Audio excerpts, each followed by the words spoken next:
We got time for questions. So I've unloaded an awful lot of information on you all at one time. And I know most of you are kind of, you know, feeling a little dizzy with it all. But now's the time, you know, ask your questions. Okay, just raise your hand. Somebody should give you a microphone so the questions can be recorded, because this will all end up on YouTube. Now, if you don't want to be seen on YouTube, then you can write your question down and hand it to Diana, and she'll do it for you. But so get a mic ready, and Diana, do you want to select the people? Get the hands, and oh yeah, let me put my headset on.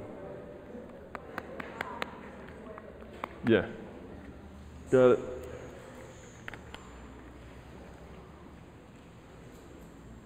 Okay, so you can answer. You can do your questions in Spanish, and I will get them here.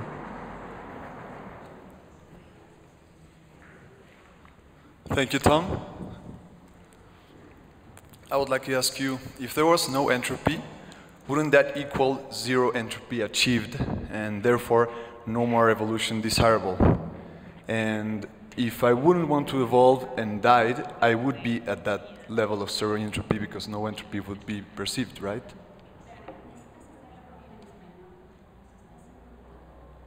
Yeah. Okay. Okay. Oh, okay. All right. Okay, gracias, Tom. Well, my question is, if a being does not evolve, does he disintegrate and become simple random bits with no information? If there is no information, then no level of entropy can be perceived, which would mean that we have reached zero entropy, which is actually what evolution strives for. So what is the desire of evolving, of coming closer to zero entropy, if we can come closer to it by extinction, by just not evolving anymore? You have a confusion here, and that is that if you dissolve, if you disintegrate, you get higher entropy. So the more random you get, the higher your entropy is. It doesn't take you to zero. Okay, it raises you up. So that's that's kind of the flaw. Zero is a very high entropy state. It is the highest. So if you have a system of particles, and they're just random, that's the highest entropy that your system can have. It can't get any higher than that. Total randomness, no information, no structure, nothing, just randomness. That's the bottom, if you like, the bottom of the pile. I know it's a little confusing because the bottom we think is the low numbers and the high, we think of high numbers, but this works the opposite way. So that's your bottom level is no awareness, no information, no thought. Now as you gain, as you grow, you're trying to lower your entropy from that state. It gets lower and lower and lower. So you'd like to go to zero, but just like approaching absolute zero, we're never really going to get to zero entropy because it's not a done deal. We're not a closed system. It's an open system. So the open system constantly has new material, new individuated units of consciousness, if you will. It's continuing to evolve and change itself. So it's a system that has new stuff coming in the end, and as a whole, we're lowering our entropy, and that's good. But it's not like we'll get to some point and one day, a red light will flash and we'll be done. Evolution's never done. Evolution is an open-ended, ongoing process. So your confusion was thinking that this self-destructing would get you to zero. It doesn't. It gets you to maximum entropy. So that's why the system is trying to evolve. It has to evolve to keep from dissolving into nothingness, to maximum entropy, no information. So it's a matter of survival, if you will. This larger consciousness system just wants to survive, just wants to keep on going, keep on evolving, growing. And with big complex systems, staying the same isn't a long-term good strategy. You can't just stay the same. Eventually, something will tip you a little bit more this way, and then it'll start to slide downhill. You have to constantly be growing to overcome that tendency. things left alone, things that aren't constantly tended to, dissipate. Now, in this physical reality, that's a law, second law of thermodynamics. Everything with time dissipates. With consciousness, you can build. You know, well, we can here, we have crystals and things that grow. You know, we grow, so we buck that trend of entropy too. But you, in consciousness, you want to constantly be growing. If you say, well, I'm tired of growing, let me just stay pat. You know, I'll just stay here. And you no longer take the effort to become more, to grow, eventually you'll start to decay. You see, you can't just become static. So it always has to remain a moving, evolving, happening system, and it's never actually going to get to zero entropy because there's always new stuff coming in. Okay. When you were talking about entropy and about how in order to decrease it, you need to make more patterns of consciousness. And as you said, it could be up and down, and you can predict then that the next one will be up or the next one will be down. Those are rational patterns, aren't they? Is there such thing as irrational patterns? Are there patterns that we cannot become aware of? Or will there always be a way to make something conscious and predictable?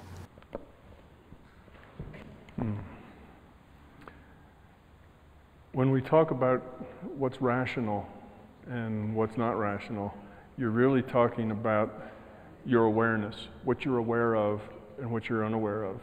There are things happening beneath your level of awareness. So there may be patterns that are not rational in the sense that they don't make sense to us. We don't have anything rational for them. That doesn't mean that they are irrational in a bigger picture. So it depends on your perspective. From a local perspective, we may find these patterns to be irrational, and that's fine. But they may have a rationality that's at a higher level of understanding. So things that are non-rational to us may be rational from the viewpoint of the larger consciousness system. But everything is rational from some perspective. We don't have things that, well, we do have things that just happen that are rational, but they don't progress. They don't evolve. They die out. They're like spurious signals that dampen out. That's the way evolution does. So yeah, there are rational things perhaps, unexpected things, but they don't form up and make something that's real or fundamental. They go away. They're transitory, I guess is what I'm saying. I'm not sure I've answered your question. If I haven't, give it another try.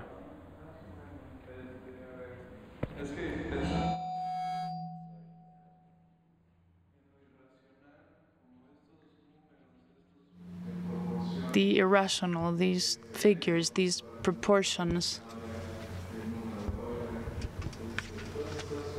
all of these things that we can see in nature and whose essence is irrational. Does something like that happen within conscious processes? Are there things that we will never be able to say, that we will never be able to predict in this rational way? Are there things that will always be bigger than us? Yes, there will always be things that are bigger than us. Remember, our viewpoint is local. When I say us, now I mean us in the virtual reality. Us in the virtual reality have a very limited viewpoint. We can get out of this virtual reality and we have a bigger viewpoint. But then beyond that, there's even a bigger viewpoint of things we don't understand. Everything that continues on, that evolves, that's significant, will have some sort of causality and rationality behind it. Those things that are not die out and go away. They're transitory. So yes, there is a fundamental rationality to the universe. There's a fundamental rationality to consciousness. There's purpose and intent there that are understandable if you had a big enough picture. But if you have the little picture that we have from the view of this universe, there's all kinds of things that may seem irrational. This double slit experiment seems unrational to most traditional physicists. That C is a constant seems unrational to most physicists. It just doesn't seem to make any sense. But in fact, from a bigger picture, it makes good sense. So there's lots of things like that. Healing with your mind. The placebo effect doesn't make any sense. Why should what you tell a patient make any difference of how his liver is, reacting? Why should that have any effect? It seems irrational, but we know it's a fact. Placebo effect is a fact. So lots of things that seem irrational to us, it's just because we don't understand at a high enough level to see the causality behind it. But the whole thing is a rational system. But it doesn't necessarily appear rational to everybody in it.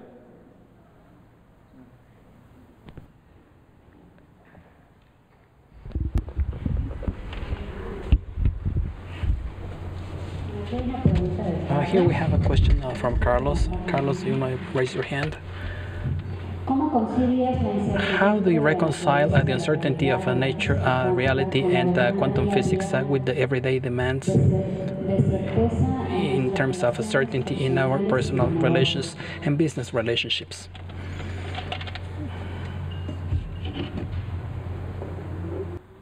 Could you read that again? How do you reconcile? How do you reconcile the uncertainty of the nature of the reality of quantum physics with the everyday demands of certainty in our personal relationships and business relationships? Muy bien. Yes, there is. The general rule is that the reason that the quantum physics acts as it does is because of uncertainty. We don't know where that particle is as it approaches the slits. So because there's uncertainty, then it could exist anywhere.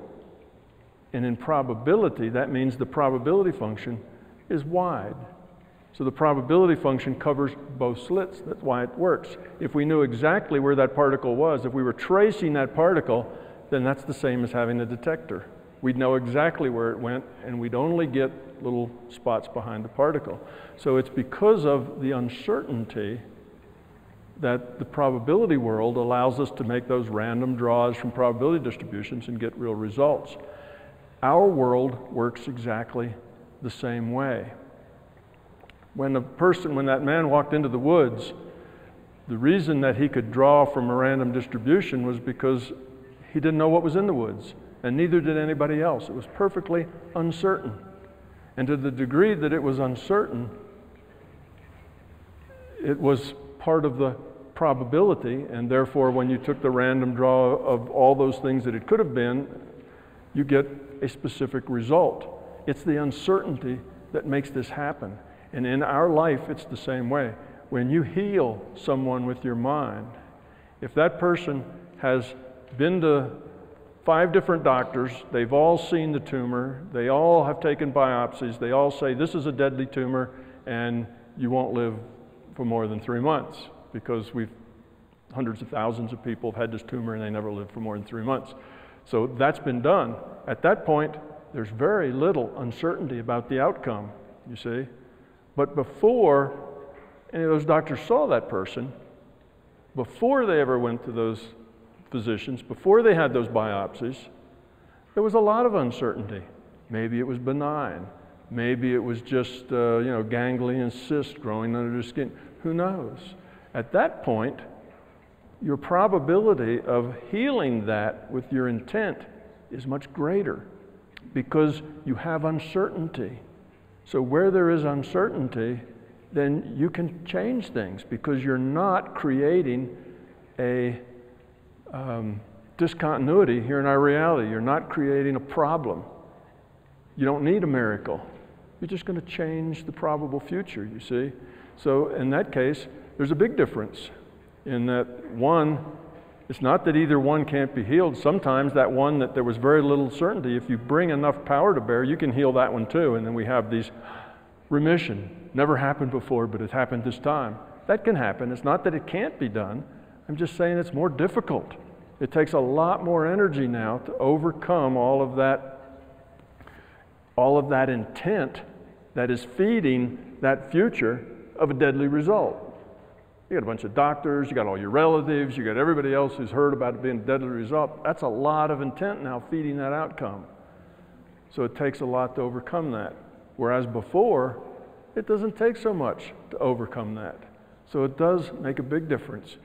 How you can modify future probability has a great deal to do with uncertainty.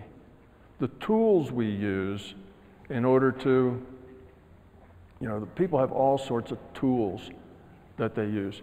I talked in passing about the tea leaves in the bottom of the cup, or the tarot cards, or in more indigenous populations, you throw the chicken bones and they tell a story, or you draw rods from the I Ching. All of those things work because of the uncertainty. When you drop all those rods, there's a lot of uncertainty how they'll fall out. Within that uncertainty, how they fall out can be manipulated, you see, by the larger consciousness system. When you shuffle that deck, there's a lot of uncertainty, and how those cards play out can be manipulated by the larger consciousness system as a communication device. It can say things. How those tea leaves happen to land in the bottom of a cup, there's so much uncertainty. All those things have learned to be useful tools, not because there's that many fools who, believe in them and are then hucksters. It's because they work. The reason they work is because of the uncertainty in them allows the system to communicate with you, to give you information from the databases, and you use that uncertainty as a tool to make that connection, you see? So the uncertainty in our daily life and in business, it's the same thing. There's lots of uncertainty in business. Business turns on making good guesses about what's going to happen in the future and where trends are going and what suppliers are going to be available and which ones, and you have all this stuff in business to deal with uncertainty. There's your intent that would like it to come out this way, and there's somebody else's intent, your competitor maybe, who would like to come out a different way, and you have all these intents that are all in there manipulating the result, if you will. They're not really manipulating, they're just nudging it. They're nudging it a little bit this way, nudging it a little bit that way. If you have a focused intent, if you can quiet the noise, then your intent carries a lot more power than a unfocused intent. It's a lot of difference. So that's one of the ways that we make our own reality. Through our intent, we create things. There are some people that just seem to be so lucky. Whatever they do, whatever business they start, whatever they do, it just falls right out in front of them. If they were hungry, a ham sandwich would fall out of the sky and land in their hand. It's this sort of thing. They have lives like that. The reason is because they think very positively and they have very positive intents, and they help bias the probabilities to turn out the way they like. And we have the opposite people who are always negative. Everything always happens to me, life sucks, and we have these kinds of complainers, and guess what? It does. Things happen to them. Life is unpleasant. It seems to just be an unending series of difficulties. They create that as well. So see, we create a lot of the reality. Now we still have to interact, and we're co-creators with everyone else. So if we're trying to raise this probability and there's other people trying to lower that probability, well then it's just however that game plays out. So it makes a lot of difference if you have a strong intent.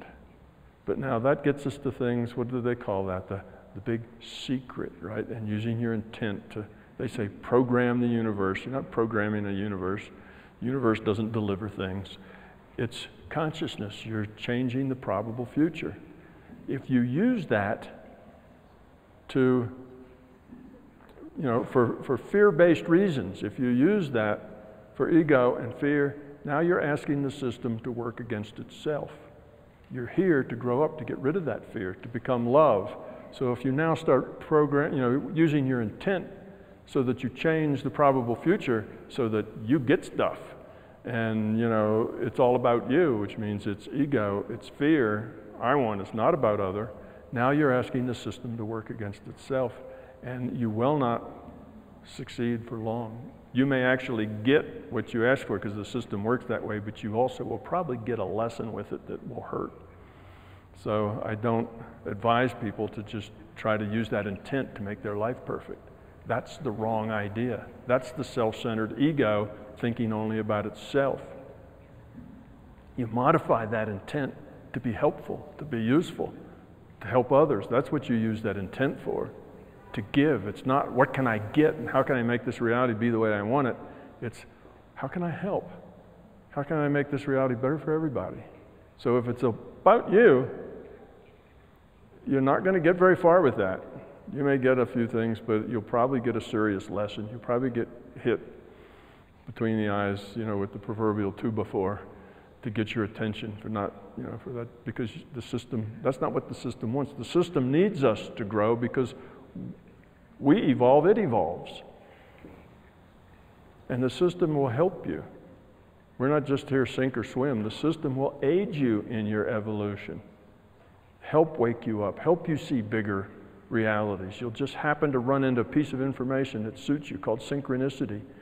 The system is nudging us toward growth, but we have free will. We can ignore those nudges if we like. So that's a very good question about your intent. It makes all the difference in the world what your intent is. That's why I say it doesn't really matter that much what's up here in the intellect. That intellect can just jabber on and have wants and needs and stuff and jabber on. What matters is at the core of your being, where that intent, and if that intent is a good, positive, entropy-reducing intent, and if you've learned to quiet your mind so that intent is clear and powerful, you will have a strong effect. And anybody can learn to do that. But you have to grow up. The more you grow up, the easier it is. The more you try to force it through the intellect, the more frustrated you get.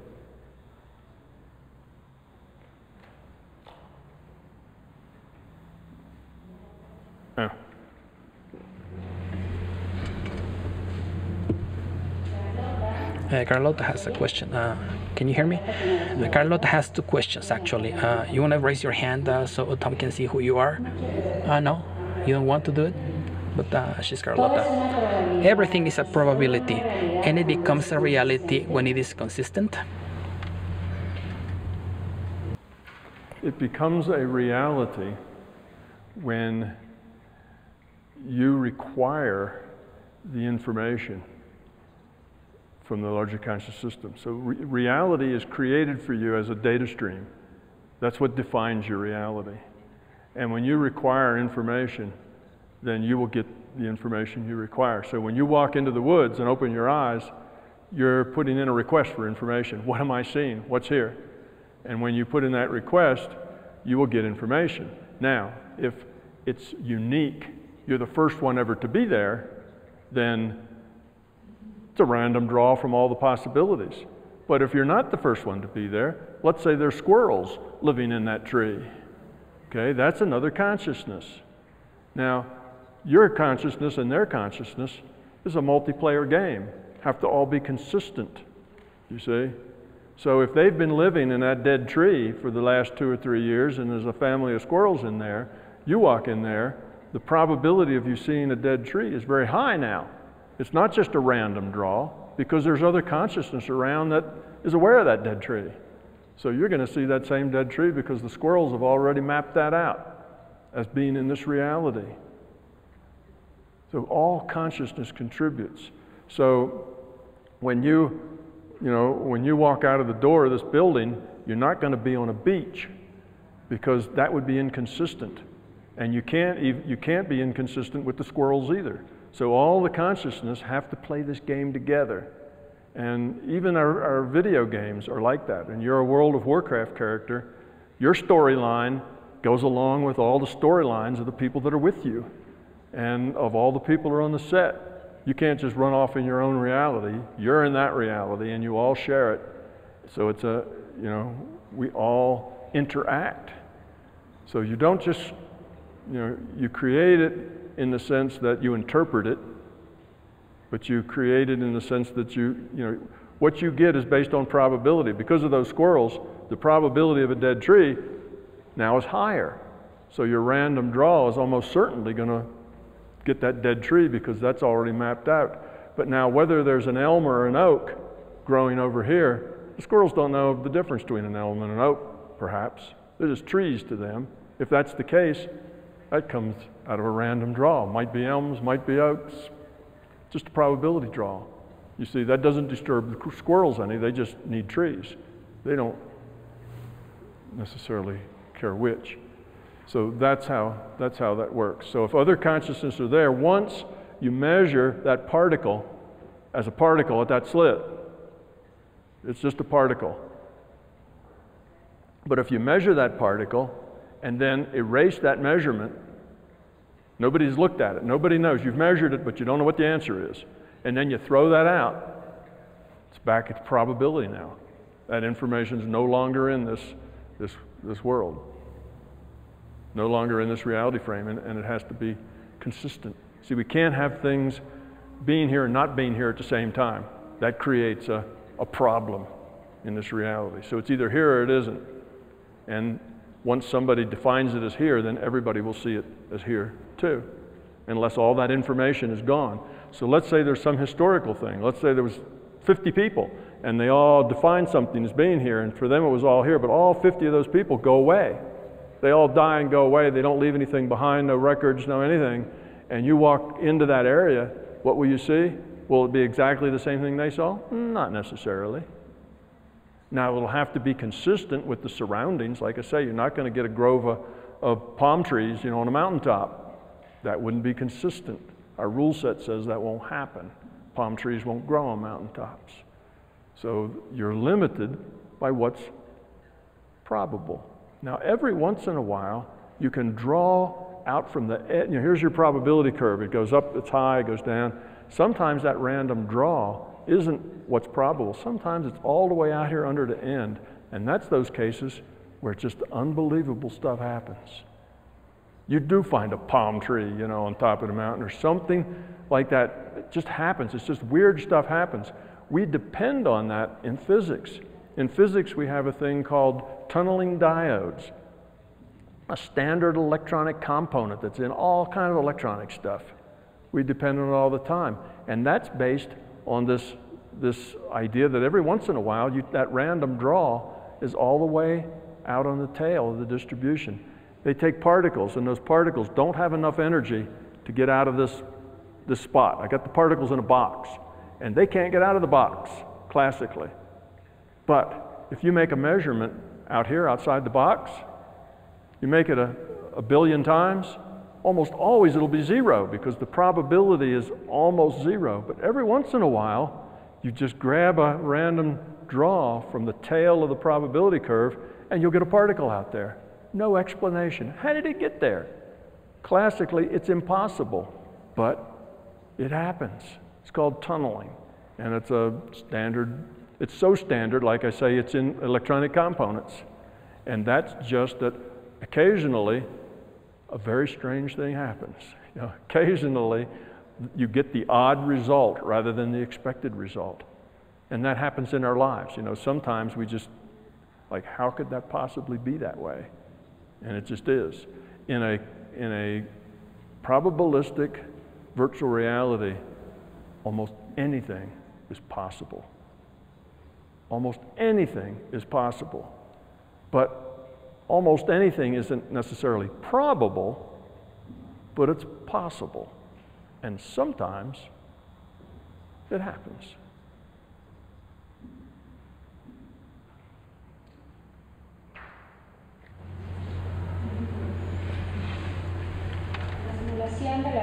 Simulation of a virtual reality creates limitations in this reality, and awareness must respect those rules. How were those rules created?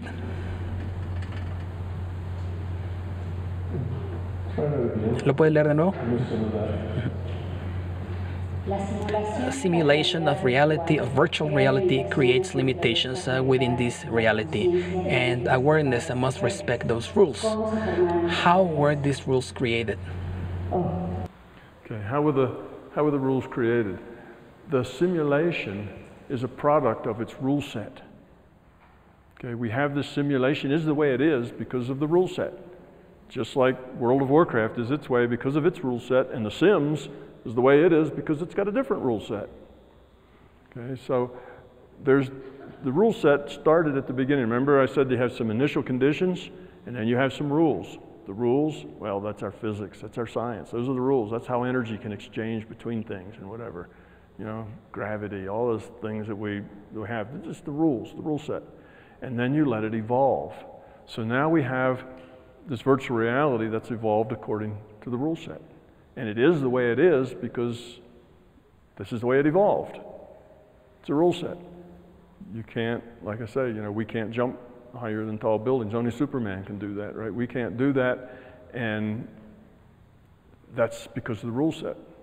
So the rule set's just it's just the rules that define the reality. That's what creates the constraints, and they come from the fact that they initially were the rules that created the whole reality. So everything here abides by the rule set, because if it doesn't, it wouldn't be here.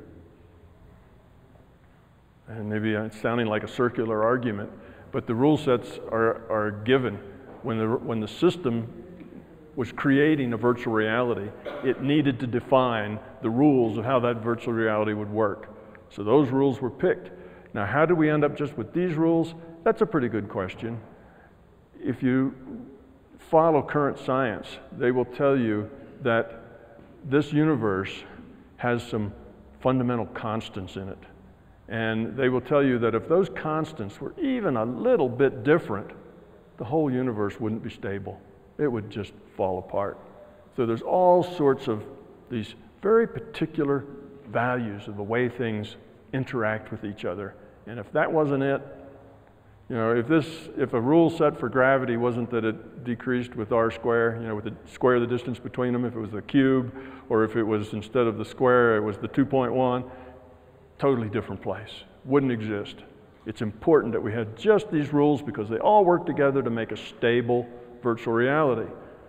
What happened, I'm sure, this virtual reality evolved. So the rule set was, let's try this and see what happens. And it evolves out and self-destructs. Oh, let's change that rule a little bit. All right, let it go out and it self-destructs. It's called evolution. So it's not like somebody one day said, okay, you know, here are the rules and here's the initial conditions and we got this reality. That's too simple. This evolved. There were probably millions of tries of what worked and tweaking of constants in the 10th decimal place before they got something that was at least stable over a long period of time. And is this universe stable forever? No. Second law of thermodynamics says that eventually this universe will be nothing but elementary particles, you know, hydrogen atoms. That's because everything disintegrates, everything rots, everything goes away. Yes, we can grow. In the bigger picture, second law of thermodynamics says that everything will go away. Like our sun will one day explode, and when it does, it will expand, and when it does, you know, this whole planet will be just a crispy little rock. So things like that will happen. The energy runs down because now you have coherence in all the energy that's in that sun, but that energy is being tossed off just out into space, right? So entropy is increasing. That's the second law of thermodynamics. In our physical universe, the entropy in natural processes is always increasing. So the universe isn't stable in the sense that it'll be there forever, but they finally got the right rule set to make a universe that's stable enough that it would serve as this schoolhouse. And so we're using it. Now the neat thing about digital simulations is you can always restart. You can always go back to this point and start over again. You can pause, you know, you can fast forward, you know, you can rewind, you know, there's things you can do in a digital reality. So in that sense, you might say that, well, maybe it will last forever because you can always reset, you can change things, You can start another one at initial, you can start another one over. It's a digital reality. So I say almost anything can be done. But that's where the rules came from. They evolved like everything else. And eventually, they found a set that worked, created a stable place where the evolution could continue rather than just blow up. So here we are, and that's why we have these fundamental constants that if they changed in the 4th decimal place, the whole place would disappear, wouldn't be here. And it's like, wow, that's amazing. If we've got all these constants like that, somebody, the programmer, must have been really smart to know just how to set all these things to make it work. It's not that you had a smart programmer, you just had billions of tries.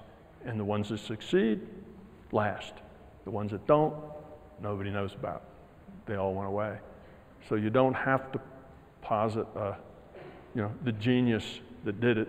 It's just, there is genius behind it, no doubt. A larger conscious system that can create, that can evolve a virtual reality. That's a lot of genius in my estimation, but it just evolves.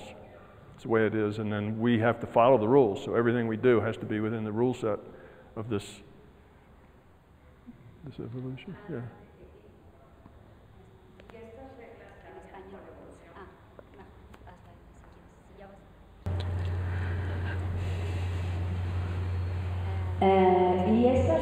And these rules change together with evolution? That's a good question. They are constant for very long periods of time because that keeps us stable. But there's nothing to say that you can't change them. They do change sometimes. Not much, but the system still gets tweaked every once in a while. So that's possible, yes, that the rule sets themselves can change. It depends on the needs of the schoolhouse. I don't know that you'd change any big cosmic rules, because that's kind of the stability of the universe, but you might change rules more of a local sense. You might say, for instance, change the speed of light. How would you do that? Well, you've got a simulation. Why did you make the delta t the size that it is? Because it gave you the resolution you wanted in the simulation. Well, let's say that we evolved to the point that we need more resolution. Well, one might expect that delta t has to get a little smaller so we get more resolution, so that delta space gets a little smaller, because now we're measuring down into tiny little details that we didn't measure before. We may have to make some adjustments. And in fact, the speed of light has changed time to time. And it changed, it had a little, things like that do change little bits. And if you want to change the delta t or change the size of the pixel, if you will, our little unit of volume, then you have to make a few other adjustments and you try to be subtle with it. But rules can be changed and rules can be bent. Rules can be broken. We talk about uncertainty in that last question. You can break the rules. You can get around the rule set, but you can't do it in a public way. You have to maintain a certain amount of uncertainty, you see, because we don't want to be inconsistent.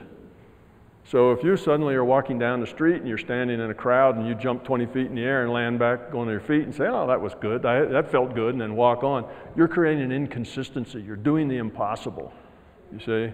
Now, if the camera crews were there to get it and everything, this was going to be registered and all the world could see this and play this, it wouldn't happen. You wouldn't be able to do that because you can't create this inconsistency.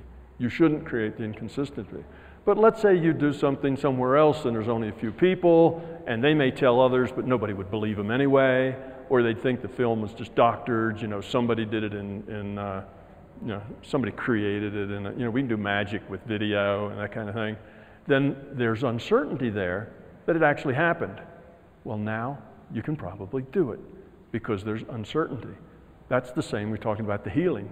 You see, it's the same thing. Where there's uncertainty, you can do that. So there's a thing in my books I call the psi uncertainty principle, which tells you when psi effects can be applied and how and what are the constraints and when they can't.